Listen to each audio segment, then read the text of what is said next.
Hi there, I'm Kathleen Jasper, and today I'm going to show you how to build an effective study guide that will help your students with the end of course exams, maybe a midterm or final, or that final assessment at the end of the year that everyone has to take. Let's get started.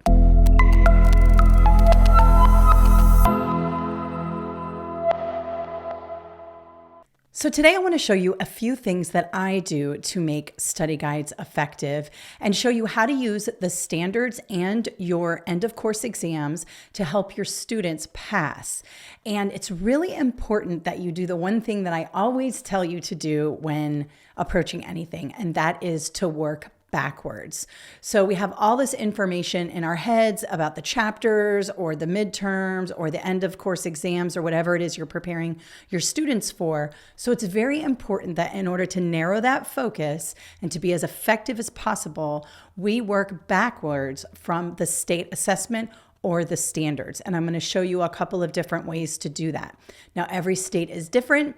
Every district is different. You may have a curriculum map readily available to you. Your state may have the state assessments with sample problems and all kinds of things for you. They might be easily accessible, or you may have to hunt for them. I'm going to show you a couple of different examples, and then I'm going to build a study guide for you on screen, and then you will be able to download that study guide in the description below as a template so you can kind of plug in your own information. So the first thing we're going to do is work backwards from the state assessment. Most students have to take some sort of end of course exam at the end of the year. These are high stakes assessments. Typically, students cannot move on to the next grade level sometimes without passing these assessments. You are graded on these assessments as whether you're highly effective or not effective. Your VAM scores, your value added model scores are sometimes dependent on these exams. So it's very important that we keep these exams in mind while we are building our study guide and while we are teaching throughout the year.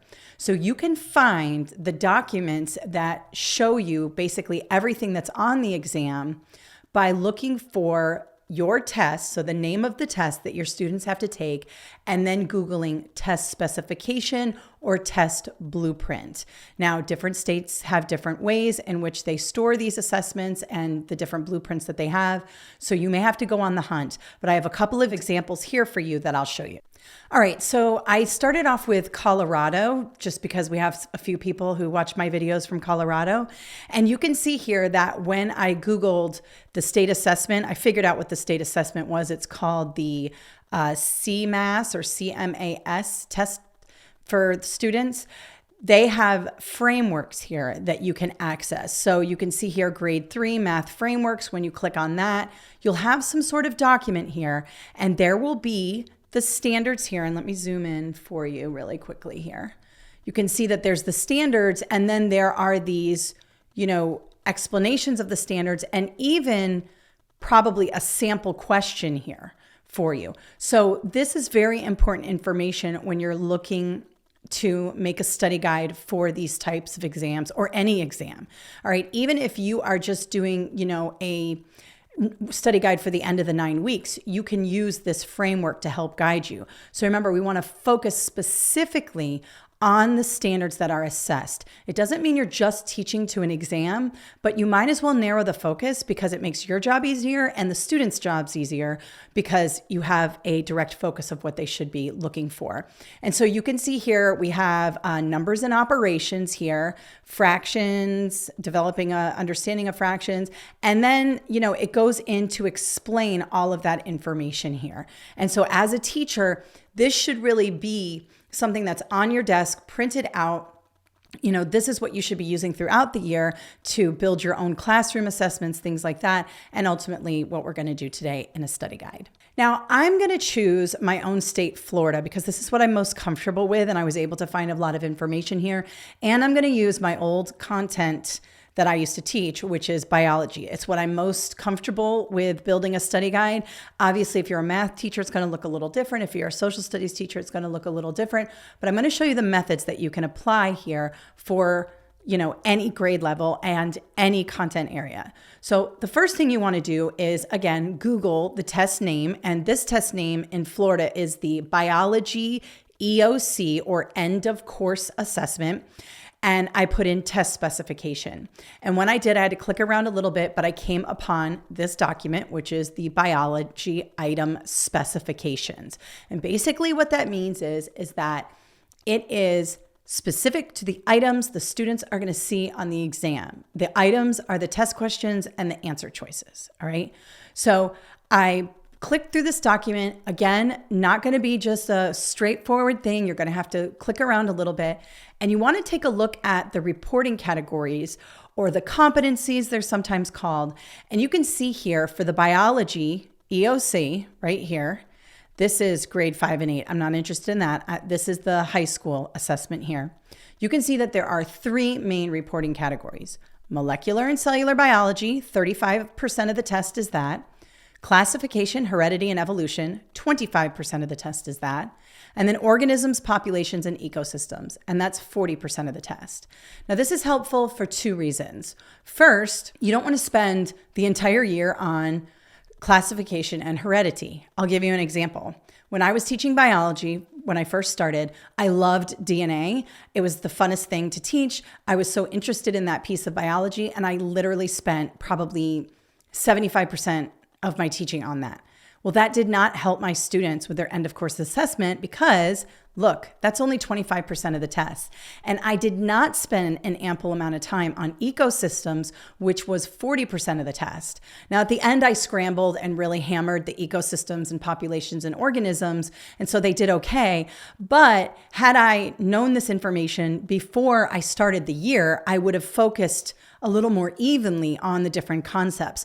So remember, you're going to want to pull this document at the beginning of the year, obviously, but as we're preparing for the exam, we want to make sure that we're showing students, look, the bulk of this exam is on organisms, populations, and ecosystems. So we want to make sure that we focus there and focus on the other things, but make sure, there's an even split among the 3 content categories or reporting categories here. All right, so now in practical terms on how to turn this into a study guide, I'm going to make these 3 reporting categories right here my main headings in my study guide, because those are the 3 main things my students have to do. So what I'm going to do is I'm going to jump back and forth between a Word document and this document. So hopefully I don't make you dizzy. But you can see here, I'm just going to grab this and I'm going to hit Command C or Control C, depending on if you're using a PC or a Mac. And then I'm going to swipe over here and I'm just going to hit Paste. Okay, there's my molecular and cellular biology. Then I'm going to take this heading here and I'm going to copy it and I'm going to paste. And then I'm going to take this right here, my last one, and I'm going to copy and I'm going to paste. So this particular study guide is going to have 3 main headings, the 3 main reporting categories, and then I'm going to start to fill in information under that. Now, I don't really like the way this looks. I just think that this is, Times New Roman, and obviously it doesn't really have any flair. So I'm going to show you how to make these into headings by using the tools in Word. So this is kind of a Word tutorial and also how to build a study guide tutorial. So what I'm going to do is I'm going to grab all of these and I'm going to go up here into Word and click heading 1. Now, you may be okay with this heading 1. I don't like it. First of all, I hate Calibri. I don't like this font at all. It's just my thing. I don't love it. And also, I don't like the blue because obviously in school, you probably do not have access to a color printer. So I want to get rid of that. So what I'm going to do is I'm going to modify this heading here, okay? And so I'm going to right click on it and I'm going to click modify. And when I go in here, it's going to give me a little bit of, and let me see if I can zoom. No, I can't zoom in. It's just the way it is. But when I look in here, you can see this gives me like a preview right here of what is going on, okay? So we've got Calibri at 16 and the color is blue. What I'm going to do is I'm going to change this to, I like Arial. I like Arial font. It's a little more sophisticated in my view. I'm going to move this to 14 because 16 is a little big. And I'm going to change my font color to white, and I'll show you why in a second. You can see that it's disappeared here because it's white and the background is white. But what I'm going to do is I'm going to go under here to Format, Border, Shading. I'm going to click the shading here. You have your borders here, but I'm going to click Shading. And I'm going to grab Solid Black like this. And for the fill color, I'm going to click black. Then I'm going to click OK. And as you can see, my preview, I have this nice black border here around a white pop of color. And I'm even going to bold this here. So you can see that that's what my headings are going to look like. And so I'm going to click OK. And now notice that my heading has changed up here. It's now this black heading with white lettering. And you can see that this has all changed. So now it's in the document format. I'm not trying to do this, willy-nilly. Now, whenever I want to make a heading, I can just click this and it'll turn it into a heading. And I'll show you that in just a second. Now what I'm going to do is just put my cursor at the end of biology, hit enter, put my cursor at the end of evolution, click enter. And now you can see that under each of these headings, I have space to write some things in. And I'm going to show you what to do there in a second. Now, let's say I forgot a heading and maybe let's just say there is a section on DNA. Maybe that's one of the reporting categories. Let's just pretend it's not on this test, but I want to make it into a heading. Now, all I have to do is double click on this and click my heading. And notice now, it's a heading. I don't have to try to figure it out, over here using my tools. I've already programmed my heading into this, okay? Now, I don't have DNA as a heading. I only have these 3 categories, so that's what I'm gonna do here. Now, the next thing I'm gonna do is go under each reporting category and grab some information to throw under these headings so my students know what they're supposed to study. All right, so remember I told you that I pulled my item specifications and I went in and examined all of the different benchmarks and all the different reporting categories. And you can see that I found my reporting category here under molecular and cellular biology. And then I have this main standard here, organization and development of living organisms, okay? And then I have all of this other information here. All of these other standards right here. This is going to guide me in filling in my study guide.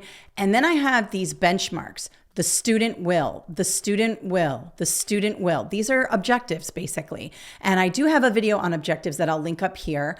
But you can see that these are all ways in which we want the student to understand this reporting category. So what I'm going to do is I am going to take this right here and I'm going to throw that underneath my reporting category. So I'm going to copy this. Now it's going to come in a little bit wonky, but I don't want to sit here and type this all out. So you can notice it also grabbed this clarifications piece here. I only want this, but it's going to bring in this clarifications, but all I'm going to have to do is delete that. So let me fly on over back here.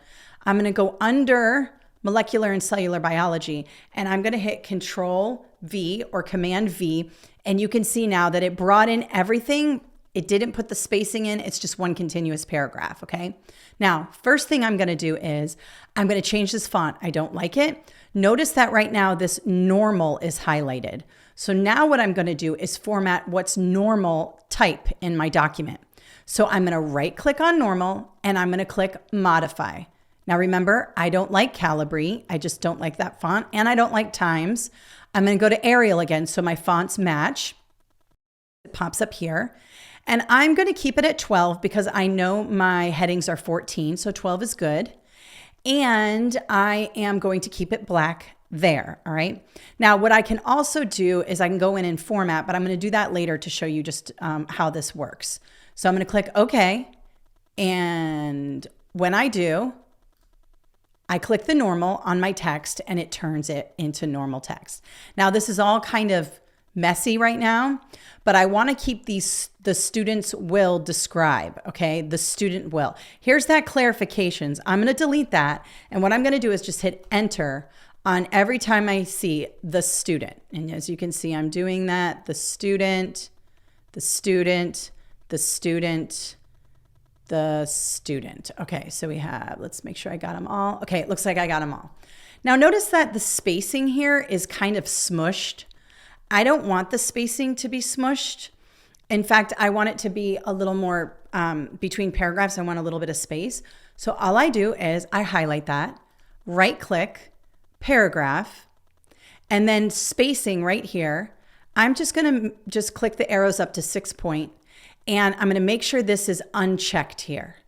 When I click OK, You can see now there's a little tiny bit of spacing in between each time I hit enter. Now, one of the things I see people do who are not really sure how to use Word properly is they'll like type a bunch of stuff. So let's say we have this here. Let's just put it down here just as an example, okay? And then I'm, typing, and then I go enter, enter, enter. Okay, type, enter, enter, enter, type, enter, enter, enter, type. And it becomes very problematic, especially when you have page breaks and when you go to the next page. You don't want to do this. Let me show you how it looks on the formatting tab. This little button here is the formatting key. Look at all these enters and everything that's going on here.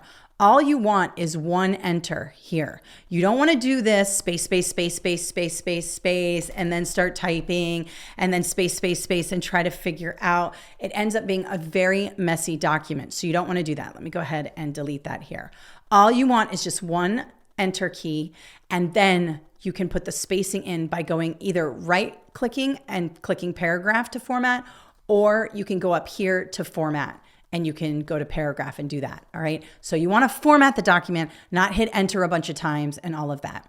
All right. So now what I'd like to do is actually turn these into bullets, because these are kind of the skills or the objectives that I have in this particular piece of the study guide. So I'm going to go ahead and just click that bullet tab here, and you can see that they all got smushed together again, and I don't like that. So I'm going to right click again. I'm going to hit paragraph, and notice that this, for some reason, this happens in Word. This gets automatically clicked when you hit the bullets. Just unclick that, and that will put your spacing back to where it is. So now I have my big reporting category here, and I have basically all the skills the students need to do in order to be proficient in that reporting category. Now, one more thing I'm going to put in here is the organization and development of living organisms. That is my main standard 14 in this reporting category. So I'm going to go ahead and copy that and push it over here. I'm going to hit enter and delete and go back up here. Notice I still have my paragraph thing on. I can always turn that off, on, off. And I'm going to hit paste. And notice it's in a different font. I don't want that. I want it in the regular font. So all I have to do is click on that, highlight it, and click normal. And notice that it's back to the font that I like.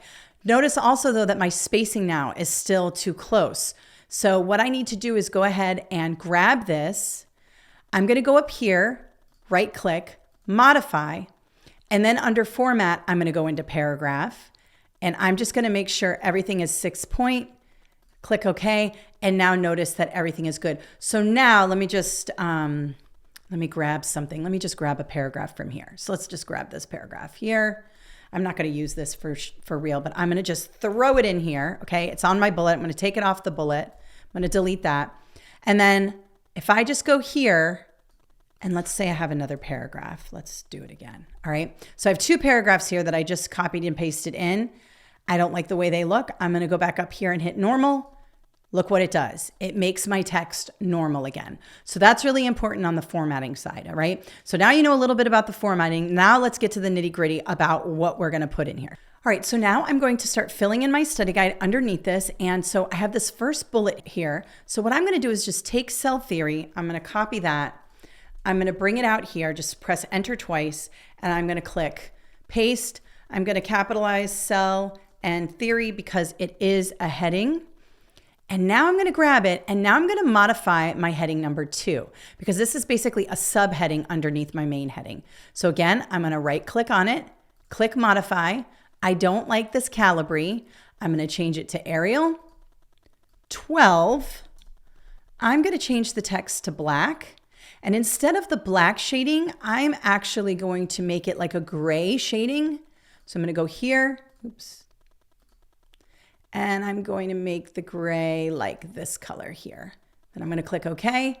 Notice it pops up here. It's not bolded. I want to bold it and hit OK. Now click that. And now I have cell theory as a subheading. And I just click enter. And now I can start to put in information about cell theory. So I have cell theory here. So I might put something in for the students to do. So I might put explain the 3 parts of cell theory. All right. And now I might just leave a big blank space in order for them to write it, Or I might know that there are 3 parts to cell theory. So I'm going to grab this number 1 here. And this is how I do it. I'm going to just type a little something there, a little something there, a little something there.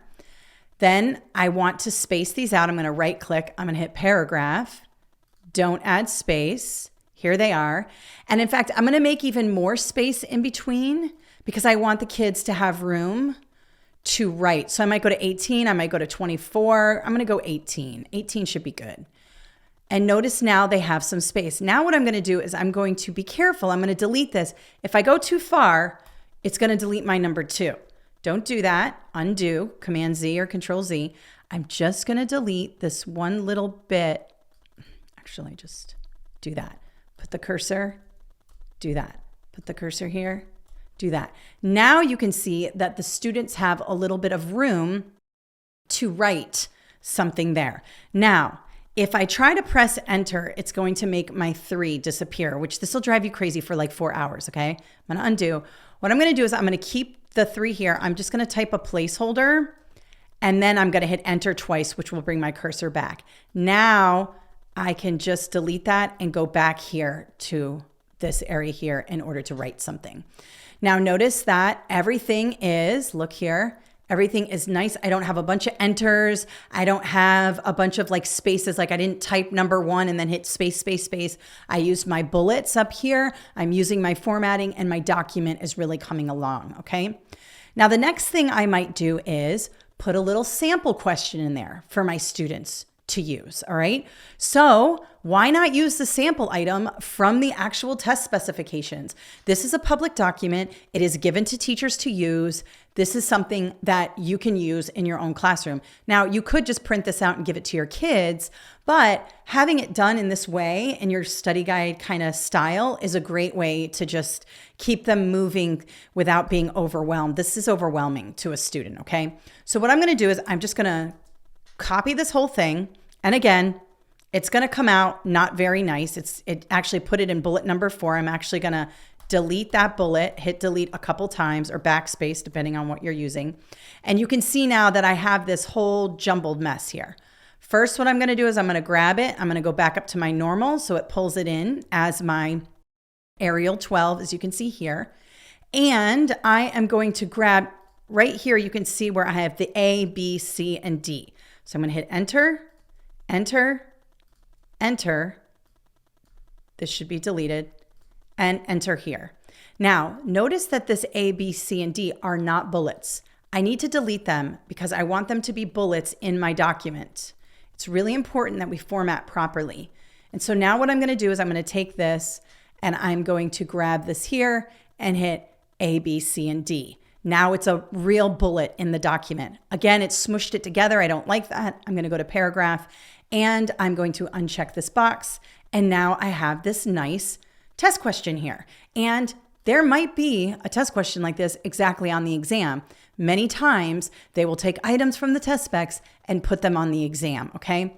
You can also use this item to make more test questions, okay? So for example, you might say something like, what does it mean that all cells come from pre-existing cells? That might be another test question you come up with. And in that case, the student has to use his or her critical thinking skills because now it's not just a, rote memory or a recall question. Now they have to really think about what that means. So there's actually several different questions you can develop just from this one question here. So now that I have this nice test question here, I can take a look and give students a tip underneath or whatever. Let's just read this test question quickly together. The cell theory was first proposed in 1838. Evidence obtained through additional scientific investigations resulted in the current cell theory, which is what we have here. Which statement describes a component of the original cell theory that was removed because of new scientific knowledge? Notice there are 4 things listed here, but there are only 3 parts of the cell theory. So we want to teach kids a little, test prep or test strategy here. So you may want to just add this little test tip. Let me go ahead and reformat that. You just listed the 3 parts of cell theory. When faced with a question like this, find the answer that doesn't belong. Okay? So the question is asking for a component that was removed. Based on your 3 parts of cell theory above, which one does not belong? So we kind of coach the student through this, and the student then sees, I can answer a question like this. What seemed like a very complicated question, like maybe the student didn't know there was something removed. Maybe we didn't go over that. But this is a great way to use a test question and what they know about cell theory and strategy to help your students while using this study guide. All right, so now you can see that I have this nice formatted study guide here. If I turn off my paragraph key, you can see here. And I've done cell theory. I've got the 3 parts. I've even got a little test question, and maybe that's your format. A little bit explanation. So now we go into continuous investigations. Maybe there's a little test question there. Maybe you just want to focus the bulk of it on, cell theory and use some of this as questions underneath it. However you want to do it, just make sure you are using the item specification documents, your standards, and then using those as headings and subheadings to fill in the information here. And of course, everyone loves a good test question, right? But you don't want to just have like a bunch of test questions. You want to have a little bit of information, a test question, a test tip, and then move on to some more information there. I will link up this document in the description below so you can download it and use it as your own template.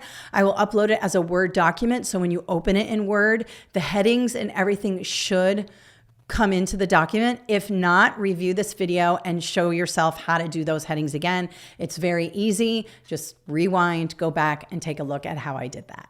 All right, so hopefully this video will help you build not only a good looking study guide that's formatted nicely and pleasing to the eye, but also will help you to focus on those reporting categories and the standards that are assessed on the final assessment at the end of the year or the semester or whenever you are giving your assessment. Remember, we want to work backwards from those test specifications, those item specifications, and those standards in order to narrow the focus for students so that they are studying properly and studying the right thing at the right frequency. Thank you so much for watching this video today. Feel free to give it a thumbs up, share with your colleagues, and please subscribe to our YouTube channel if you haven't done so already. I really appreciate you taking the time to watch. Have a great day.